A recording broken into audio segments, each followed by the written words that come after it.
Uy, good morning mga ka-friends, si Tito Mark, inyong environmentalist dito ug padayon nato nga gilibot ang beautiful island of Camiguin ug diri sa Ginsiliban nalabyan nato daplin sa dalan ang pinakadako siguro nga ipil tree nga atong nakita diri sa Mindanao.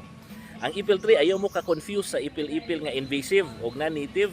This is native to the Philippines. Naay scientific name nga Incha bijuga, and kanang bijuga nga epithet is meaning ana paired leaves or two-lobed. Ipakita na ako sa inyo ang dahon dahil niya nga natagak, no? So mo ni iyang paired nga leaf. Ang iyaha dayong seeds naka-enclose sa kaning mga pods. Swerte kay ta kay nakakuha tag mga seeds, no? Hard kayo iyang mga seeds, and then lightweight mo ning kung matagak ni siya sa mga sapa, mulutaw ra ni siya until nga makakita og mala.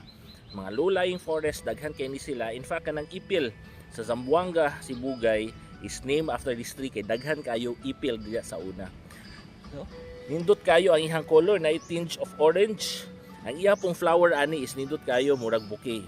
So again talagsan na lang kayo. So mo nang happy kay ta nga nalabyan pa ni nato diri sa Camiguin, and we're happy sa mga tao diri sa Camiguin nga ilag yung gi-preserve ang ilang mga native tree. In fact nakailag yun sa mga ang mga residents diri nang utana ko. They also call this ipil, and they acknowledge nga gamay na lang kay niimo ng ilang ginaprotektahan.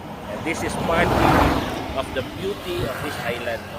Pag-protect nila sa ilang environment, which makes Camiguin very mesmerizing, no? It's really part of our history. Coming here is almost like immersing ourselves in the past.